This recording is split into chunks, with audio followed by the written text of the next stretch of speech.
I'm Mike Leeworthy. I'm an artist on the Mornington Peninsula in Victoria, and this is a video especially for kids, for drawing and painting. I hope you have fun. We're just having a quick look around the gallery, hopefully to get you inspired and get ready for a bit of painting action. Here's my messy watercolour studio. I wouldn't have it any other way. These are all watercolours in here. I have a different studio for my acrylics and different brushes. Here's an acrylic. There's a couple of more acrylics on canvas. Bigger, bolder brushes.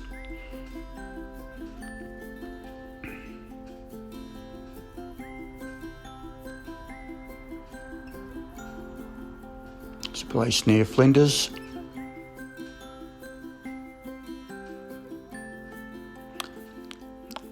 An abstract. Oh, scary fish.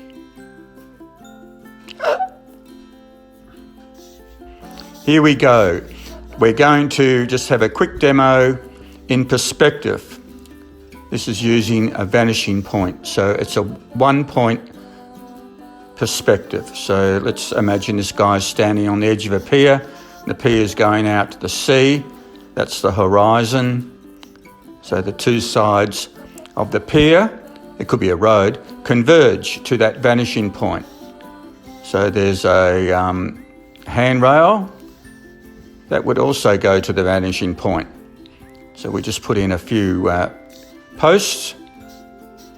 Now imagine if you've got some people at the end of the pier. How tall are they going to be?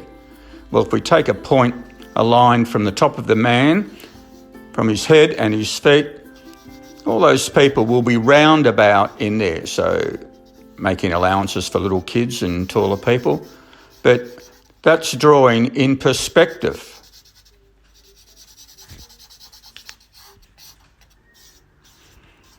A very quick example of some cars on a freeway or a road. So cars in front of other cars, how big will they be? So once again, if you take a line from the top of the car and the bottom of the car, those other cars are going to be somewhere in between that line.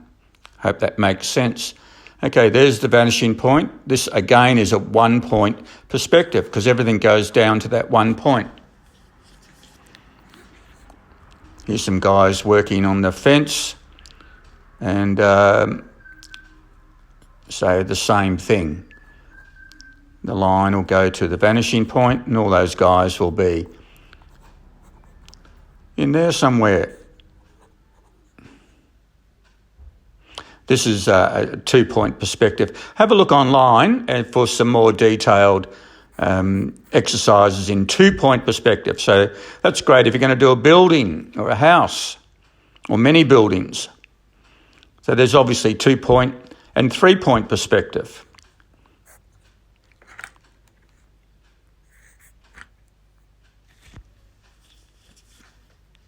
You'd start from the line that's closest to you. And then that's the edge of the building and draw those lines back to that vanishing point. All the windows and the doors, they'll also go back to that vanishing point. So it'll look in perspective. Now here's an exercise in shading. So grab anything from the fruit bowl. Obviously this is an apple. And I've tried to make it look three-dimensional. So put something next to the window, the lights on it, shadow on the other side, and have a play with a grey lead. Then after you've done that, do it in paint. Here's some watercolours, very thin layers of watercolours. When they're dry, I've actually gone over with a gel pen, and the gel pen bleeds a little bit, so who knows what you're going to get. This is acrylic, something out of my head, a horse in pyjamas by the looks of it, and some ibis. So I've got a very colourful background. I've painted that, and then I've painted the ibis over the background. Now this is a big forest scene. It looks complicated, but basically I painted the background first, then the trees, then the grasses and the bushes, and the birds last.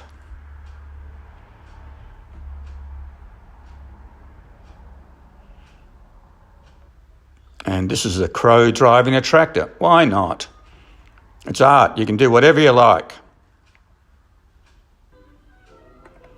This is just showing you the perspective lines. So this is paddocks in the distance, and all those paddocks, they go off and converge to a vanishing point. That creates the feeling of distance.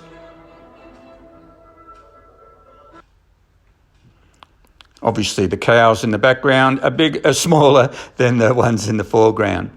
And this little MG here, I painted that after I did the background, but I used perspective lines to get it in proportion.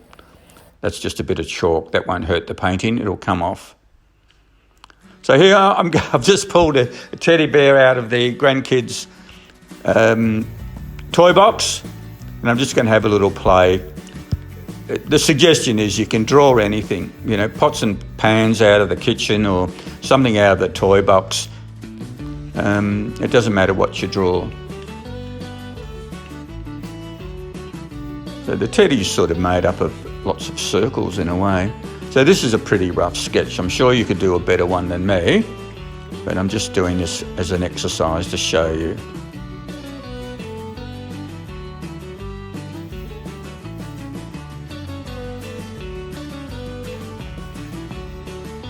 Start up with light lines first, rub out what you don't want, and just create a darker line when you're happy with your drawing.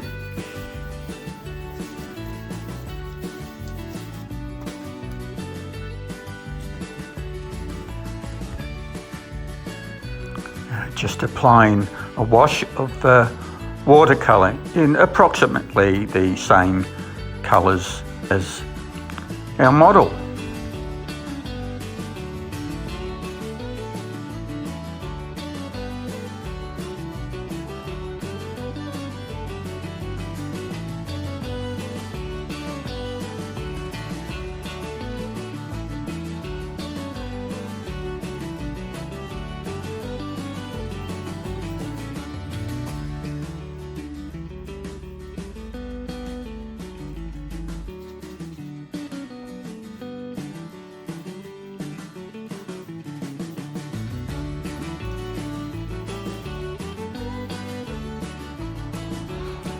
You can use the same subject in different positions. Here I'm going to draw the teddy bear on an angle and a little bit smaller, so he looks like he's a bit further to the back.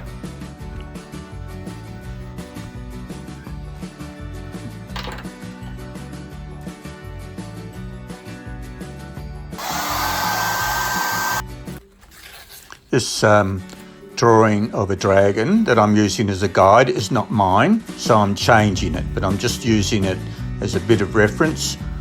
My dragon will have a mouth open and breathing fire, as dragons often do.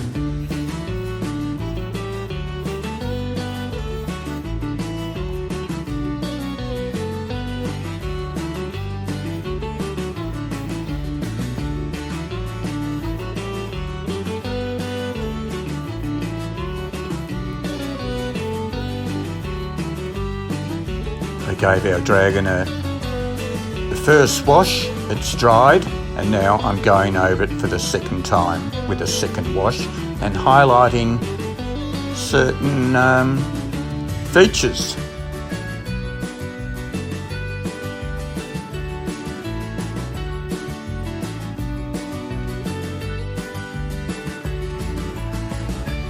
You need to be patient with watercolours and be prepared to wait in between drying time.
Now for some flame. It would have made sense if I did this before I did the teeth, but not to worry.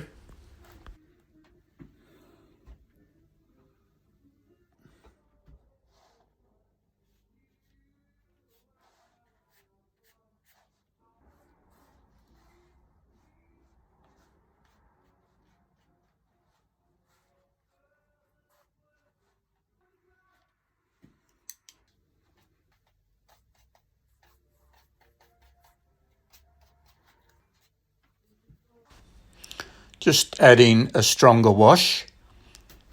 It dried a lot paler than what I thought it would be. So, dragons need a bit of green, I reckon.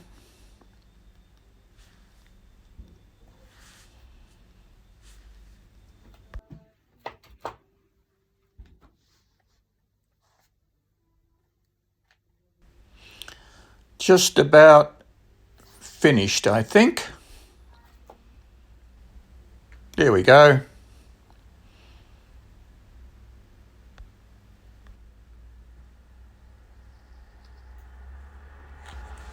Just highlighting certain areas with some white pastel. So we're going to call this a mixed media because I've used watercolour and pastel.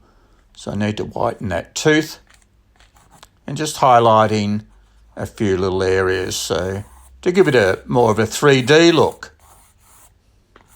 So that's just a white pastel. There you go. I reckon we're all done.